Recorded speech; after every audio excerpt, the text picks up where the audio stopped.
What is going on, YouTube? This is Venomous Media, back with another video. I just got over a cold, but I'm back. I'm feeling good and I am ready to record. Today I'm going to talk about physical and digital media, which has really become a heavy discussion over the last few years. I mean, I've seen YouTubers like Rich from Review Tech weigh in on this, and of course this year, Best Buy officially stopped selling DVDs. And of course, we've heard about streaming services getting rid of their content without any announcement of a physical release. And there are even major games that have been digital releases only. Just to be clear, my thumbnail is kind of clickbait-ish. I'm not here to pit digital media versus physical media per se. I know most people prefer physical media. However, I do acknowledge there are lots of reasons that people would buy digital media as well. So I want to talk about both and why a lot of people, including myself, use both. The reason I'm making this video is because I read an article about Funimation shutting down and being bought by Crunchyroll. I'll be honest, I was completely in the dark. I had no idea Funimation was going down. Anyway, what got my attention was the article saying that there was over 60,000 hours of lost anime. You heard me right, 60,000 hours of lost anime. That at the time of Funimation's shutdown, that none of it got transferred over to Crunchyroll. And I'd like to give an example of something like this happening. Not as severe, but in 2019, after 2 failed attempts, 3 if you count that awful Netflix adaptation, we finally got Saint Seiya.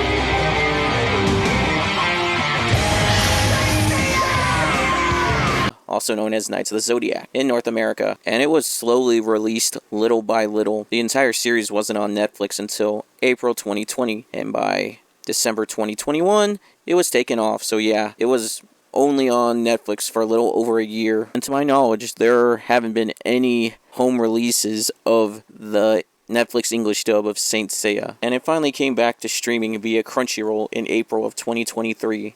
And that's really the only way you can watch it in English. And given how obscure it is in North America, it's unlikely there will be any physical releases ever. This will be an example where streaming is important. With that being said, with anime as a whole, this really isn't an issue as there are home releases for most anime these days. Anyway, the topic of this video won't just be about anime. I want to do physical and digital media across the board. I want to talk about gaming next. At the start of the video, I posted an article talking about Alan Wake 2. Being a digital-only release. If you are a fan of the first game, or any of Remedy's other catalog of games, and hope to add Alan Wake's second outing to your collection, well, you're in for a rude awakening as it was a digital-only release. Yep, you heard me right, a digital-only release. The reason being, Remedy wanted to keep it as cheap as possible and didn't want the hassle of having to put it on a disc. If I can be honest, I miss popping in games and just booting it up instead of having to wait 30 minutes to an hour for it to download. Anyway, back to the topic at hand. While it may be a disappointment for many people to not have the opportunity to own a physical copy of a game like Alan Wake 2, and rightfully so, but having it or any other game be digital could be pretty good for a lot of people.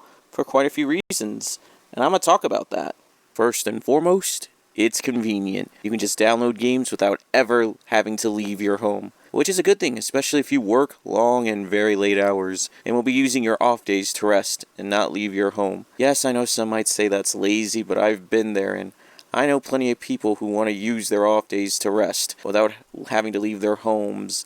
And yeah, you can technically order a physical copy online without having to leave your home, but depending on the site or service, you might have to pay a shipping fee. And plus, you might have to wait a few days. At least downloading it, you don't have to worry about any of that. Second, there are deals all the time, like on the PlayStation Store, for example, where you can get games 20 to almost 80% off, and even buy some games in bundles for a cheaper price than what you would buy separately depending on the game, like the Mass Effect trilogy, or as it's called on the modern systems, Mass Effect Legendary Edition, which you've been able to buy for like $9 on the PlayStation Store when it's on sale.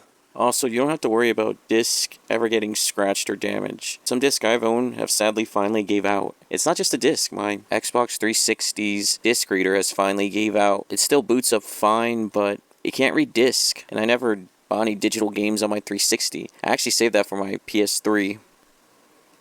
And speaking of the PS3, they did have some classic PS1 titles that were once available to download for cheaper than what the physical copies were going for, like the first 3 Resident Evil games, which have yet to get a physical re-release in recent years, but they still play fine on the PS3. I gave examples about why digital copies of games are good and convenient for a lot of reasons. However, it doesn't totally replace physical copies, especially if you're like a retro gamer. Like I mentioned, the PS3 letting you still play classic games you downloaded, while the Nintendo Wii and Wii U gamers weren't so lucky, as that service was completely shut down. Also, there are quite a few games that have not been made digital yet, even from the PS3 era, like the Wolverine game, which ironically was a better adaptation than the movie it was based on, which is a first. Anyway, it's continuing to go up in price, and there are tons of PS2 and PS1 games that are also going up in price and don't have any kind of digital version available to play. And there are going to be games you need to have physical copies of, as well as the system. Take the Sega Dreamcast, for example. Minus the Sonic Adventure or Shenmue games, which have gotten ports to modern console, you're going to need the Dreamcast, which the games might cost you an arm and leg. One advantage that physical copies somewhat have over digital is that there's always a chance a game can go down in price, especially for $20 or less, while digital copies will still mostly sell for retail price, unless they have one of their monthly sales, which everything is discounted. I think I've covered enough about gaming. Next, I will talk about books. When it comes to books, especially classics, for the most part, they are preserved. You can pick up a physical copy of any of the classics, like Lord of the Rings, Dracula, Frankenstein, Black Beauty, or the Jurassic Park books, without any worries. Unless you're looking for, like, first, limited, or special, or very mint conditions, then yeah, they might cost a pretty penny, and you might be out of luck. But just picking up a copy of a classic is no issue, and it won't cost you an arm and a leg just to own a copy to read. And of course, you can read almost any book on your tablet on the go with Kindle or any other digital book service. And the only real drawback, at least for me, is a lot of these re-releases have awful looking covers, just so bland and generic, kind of like modern movie posters and DVD covers. If at all possible, I always try and find copies of the original books with their original artwork rather than the modern re-releases. For example, over the last several years, I've been collecting Don Pendleton's Executioner books, who The Punisher is based on. And the good news is I've been able to find copies with the original artwork for fairly cheap, outside a few books. And the Executioner has been reprinted a couple times and has had releases to Kindle. But the modern Executioner covers just look like generic crime novels, and they lack the unique artwork that the original books had. And of course, there are movie novelizations pre-2010 that are too expensive for most people to own, or don't have a digital release. A movie novelization is a retelling of a movie, usually based on the original script, and some of these have managed to spawn sequels to the novelizations, or even spin-offs, like many of the popular horror franchises, for example, have done this. Like the first 4 Halloween movies have gotten novelizations, as well as 3 young adult spin-offs. And yeah, they're all a pretty penny. Some of the Elm Street movies have gotten novelizations, as well as spin-offs. And even Jason X got 4 sequels. Yup, Jason X got 4 sequel novels. And none of these books I have mentioned have any digital releases. Even the first Halloween novelization, which recently had its 45th anniversary re-release. And the retail price is $50. Yup, $50 for a 200-page book, and $300 for the special edition, which includes exclusive artwork. So yeah, they didn't try to make this more accessible to more readers by making physical copies cheaper and having a digital release. Anyway, other than these 2 things I mentioned, for the most part, physical and digital copies of books are mutual. Now I'm going to talk about comic books. And just like regular books, I personally prefer physical copies of comics, but I also think digital copies can be useful too.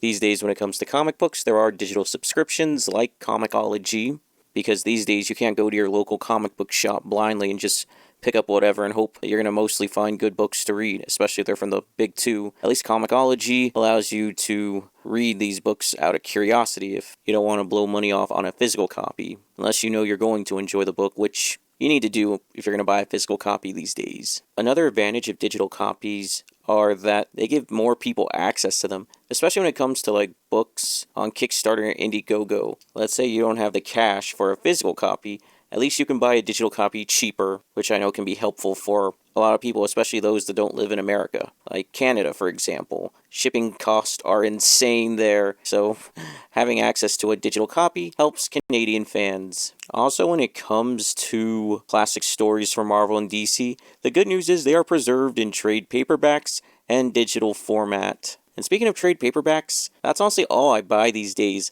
unless there's something I'm hooked on from Indiegogo or a Kickstarter campaign. And of course, there were a lot of comic book companies in the 90s that went out of business and therefore didn't convert any of their books to digital format, like Malibu Comics, for example. You will have to find physical copies for those, but the good news is I've personally been able to find books from the Malibu catalog very cheap. And last, but certainly not least, I'm going to talk about home video releases and streaming. Now, I was lucky enough to experience VHS as a kid, as well as video stores like Blockbuster and Hollywood Home Video. And of course, I got to see DVDs become a regular thing after they came out in 1997 with Twister and Mars Attacks being the first releases. I also got to see both of them coexist until DVDs completely took over in 2006, with the last VHS being A History of Violence with Viggo Mortensen. Also in 2006, we got Blu-rays. And the next year, Netflix took off into streaming after years of competing with Blockbuster as an alternate to movie store rentals, which Netflix succeeded as Blockbuster finally filed for bankruptcy in 2010 and shut down all their stores between 2013 and 2014 with the exception of one location. And that was really the end of the video store era, with the exception of a few retro places here and there, as well as pawn shops that still sell them. Anyway, here we are today where streaming is the norm to watch movies and TV shows. My own household has multiple streaming services, and I haven't bought a new DVD in years because I have all the major streaming services that will show all these movies at some point. And if none of them are available, I can always rent or buy a movie or show from Prime. Most of you don't know this, but I am a pro wrestling fan. I mean, honestly, these days I don't care for any of the booking or storylines. But yeah, I grew up watching wrestling, and guess what? Peacock allows me to watch all the WWE program, including their pay-per-views. But that's not all. In addition to the current stuff, they have the entire WWE catalog available, all the way to their WWF days, meaning I can watch Hogan vs. Andre at WrestleMania 3, and the start of the Attitude Era, which we saw the rise of Stone Cold Steve Austin, The Rock, Shawn Michaels, Triple H, and many others. They also have the Ruthless Aggression Era, where we saw the rise of John Cena, Batista, Randy Orton, and Brock Lesnar. But it gets better. They also have the WCW library, as well as the original ECW, as well as their failed ECW revival, which we saw the rise of CM Punk, Bobby Lashley, Jack Swagger, the return of Christian, and of course Kelly Kelly. Hello! Yeah, I'll always be grateful for WWE's ECW revival just for Kelly Kelly. Anyway, all this that I mentioned is available for $5 a month, which is a big deal, given that at the end of last year, WWE stopped selling DVDs. And when it came to DVDs from WWE, it was usually their pay-per-views or documentaries about the shows or pro wrestlers themselves. There were no episodic releases of their programming, which I know would probably be impossible to do. And of course, I can't mention pro wrestling without mentioning the Rabid Wolverine, Chris Benoit. And guess what? Peacock has every single one of his matches from his ECW, WCW, WWF, and WWE matches intact, without any edits or disclaimers. I mean, yeah, we all know what happened, but he was one of the best in the ring, and yeah, sometimes I want to go back and watch his matches, like his 2004 Royal Rumble win, the WrestleMania 20 match between him, Triple H, and Shawn Michaels, and of course his SummerSlam match against Randy Orton. So yeah, Peacock's a big win for me. In addition to pro wrestling, I was also a fan of action and martial arts movies. Even some of the B-movie stuff from PM Entertainment, which we saw stars like Don the Dragon Wilson, Gary Daniels, and Lorenzo Lamas do movies for. And surprisingly, those kinds of movies are available for streaming, but not on the major streaming services like Netflix, Prime, or Peacock, but on Tubi, Plex, and Freevee, which are all free with ads. And Tubi's probably my favorite streaming service because of the large selection of movies, which include classics, lower budget, and indie or obscure films that may have featured a famous star before they made it big, like The Female Jungle, which was Jane Mansfield's first credited role, before she made it big the next year in The Girl Can't Help It. And of course there's Choir's Girl, which was Marilyn Monroe's first leading role before she became a big movie star. And there are also shows like NYPD Blue, Andromeda, Babylon 5, Chico and the Man, which starred the late Freddie Prinze. And of course, just like everything else I mentioned, streaming also has its setbacks as far as digital media goes. For example, if a major streaming service gets rid of one of its original shows or movies without any home media releases or transferring over to a new service, and that's it for it. Like I showed earlier, an article that was about a Bryan Cranston movie that was a Disney Plus original that got taken off the service, as well as other original movies and shows that were purged. You can technically buy or rent some of them on Amazon Prime or YouTube, but if you want to own a physical copy, that's not an option, and there's no guarantee that those films and shows will stay available to rent forever. And honestly, there are a lot of shows that have no physical copies whatsoever,